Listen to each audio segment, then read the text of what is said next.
എന്നെ കണ്ട ഒരു സിനിമ നടന്റെ ലുക്കില്ലേ? ഞാൻ സിനിമ കയറാൻ നോക്കുക. ഞാൻ കരുതി വല്ലവന്റെ കൂര പൊക്കാൻ നോക്കുകയാണെന്ന്. എടാ, സിനിമയെ കയറാൻ നോക്കുന്ന നേരം കൊണ്ട് നല്ലൊരു ക്ലാപ്പ് സംഘടിപ്പിച്ച് 10 തെങ്ങി കയറി പഠിക്കാൻ നോക്ക്. എടാ, ഇപ്പൊ തേങ്ങ വെട്ടാനൊന്നും പഴയ പോലെ ആളില്ല, നല്ല പൈസയും കിട്ടും. സുഗുണ, രാവിലെ തന്നെ നീ എന്റെ വായിരിക്കുന്ന കേൾക്കരുത്. ഒന്നുമില്ലെങ്കിലും ഭാവിയിലെ സൂപ്പർ സ്റ്റാറിനോട് സംസാരിക്കുന്നത് മാന്യതെങ്കിലും വേണ്ട നിനക്ക്. സൂപ്പർ സ്റ്റാറിങ് വന്നേ. മുട്ടയും പാലും റെഡി ആയിട്ടുണ്ട്. ചേച്ചി വിളിക്കുന്നു. ചെന്ന് കേട്ട്. മലയാള സിനിമയ്ക്ക് അങ്ങനെ തന്നെ വേണം. എടാ സുഗുണ, ഇവനെ ഒന്ന് നന്നാക്കി എടുക്കാൻ ഒരു വഴി പറഞ്ഞതാടാ. ഇവനെയോ? ഞാനോ? ഞാൻ മാന്യമായിട്ട് നടക്കുന്ന കണ്ടിട്ട് ചേച്ചിക്ക് പിടിക്കുന്നില്ലല്ലേ? എന്റെ ചേച്ചി, ഈ സിനിമ ഭ്രാന്ത് എന്ന് പറയുന്ന ആക്ച്വലി ഒരു രോഗമാണ്. അതിന് ട്രീറ്റ്മെന്റ് ഇല്ല, മരണം കൊണ്ടേ മാറൂ. സത്യമാ ചേച്ചി പറഞ്ഞത്. സമാധാനം നിറഞ്ഞ കുടുംബ ജീവിതത്തെക്കാൾ വലുതായിട്ട് ഈ ഭൂമിയിൽ ഒന്നുമില്ല. എന്റെ ജീവിതം തന്നെ എടുത്തു നോക്കൂ. മാതൃകാ ദമ്പതികൾക്കുള്ള കഴിഞ്ഞ വർഷത്തെ അവാർഡ് ജസ്റ്റ് മിസ്സായി പോയി. ഇപ്പൊ എന്തായാലും എനിക്ക് കിട്ടി. ഇനി അവാർഡിന്റെ പെരുമഴയായിരിക്കും അവളുടെ കയ്യിൽ നിന്ന്. ഇവളെന്താ ഇങ്ങനെ? മൈക്കിൾ ജാക്സന്റെ പ്രേതം കൂടിയാ. എടി പൂതനെ, നീ എന്നെ എറിഞ്ഞല്ലേ? നിന്നെ ഞാൻ കൊല്ലോടി.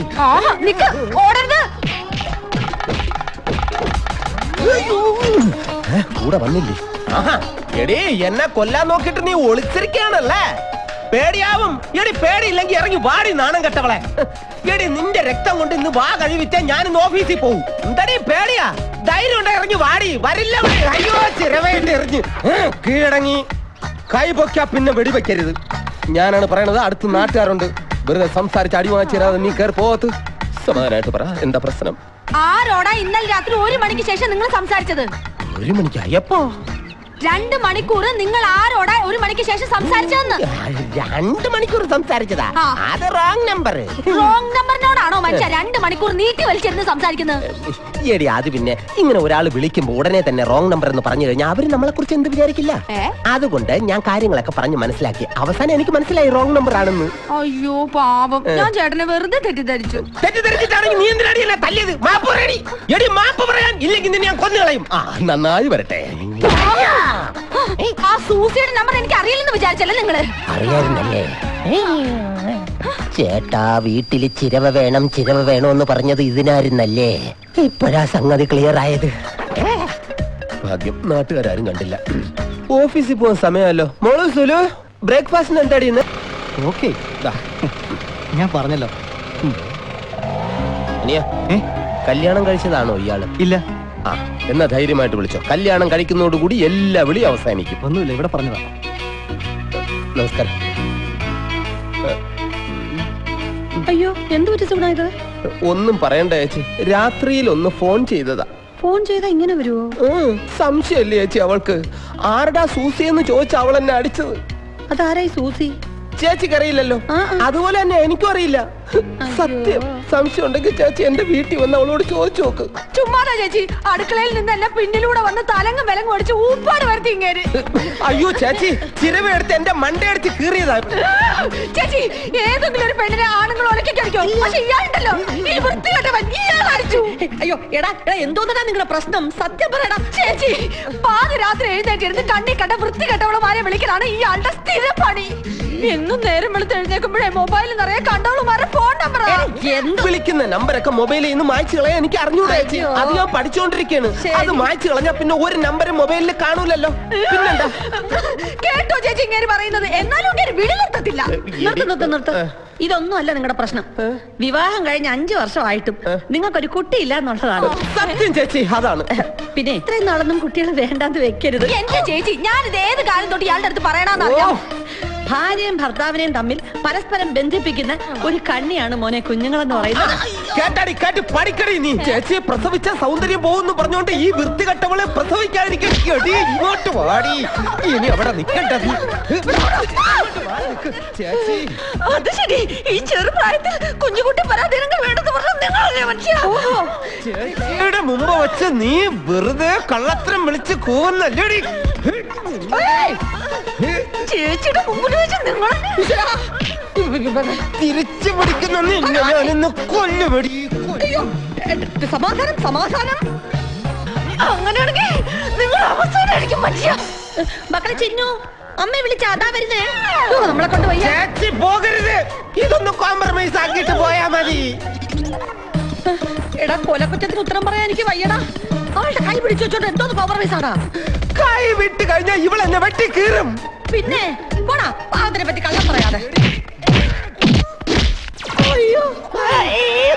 കണ്ട ഹനുമാൻ മല ചുമക്കുന്ന പോലെ ചുമന്ന് വച്ചേക്കുന്നത്. പറ ചേച്ചി. മോളെ വല്ലവളെയൊക്കെ രാത്രി ഫോൺ ചെയ്യുമ്പോ ഓർക്കണമായിരുന്നടാ.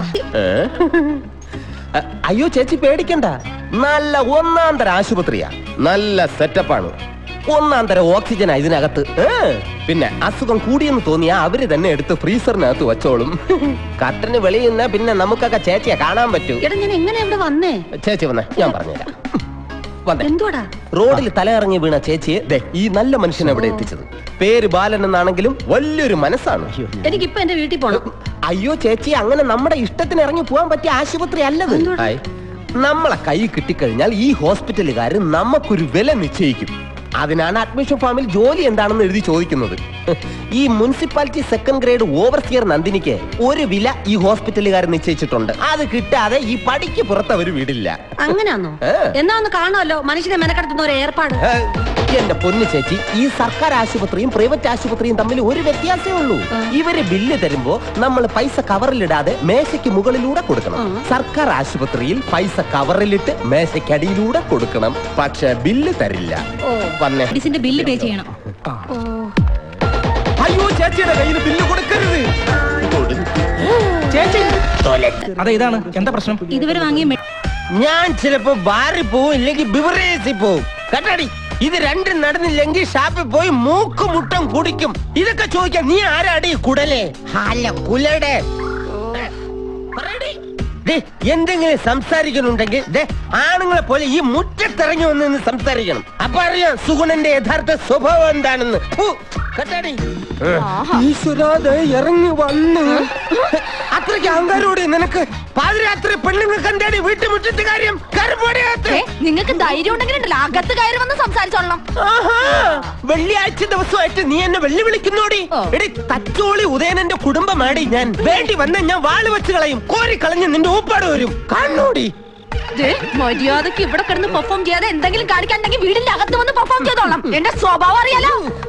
വീട്ടിനകത്ത് വന്ന് പെർഫോമൻസ് ചെയ്ത നീ എന്തോ ചെയ്യും? SMS അയക്കൂ. സുഗുണ ചോദിച്ച് കേട്ടില്ലേടി? SMS അയക്കൂന്ന്. അങ്ങനെയാണെങ്കിൽ SMS ഫോർമാറ്റ് ഞാൻ പറഞ്ഞുതരാടി. സുഗുണൻ സ്പേസ് ഉണ്ടെങ്കിൽ ബിവറേജസ് കോർപ്പറേഷൻ. ഓക്കെ? എടാ സുഗുണ, അത് ശരി, എന്നെ എടാ സുഗുണന്നൊക്കെ വിളിക്കാറായോടി? എടാ ഇങ്ങോട്ട് നോക്കടാ. ഞാനാടാ. ഞാനേടാന്നോ? അതാരാ? ഞാനാടാ കഴുത.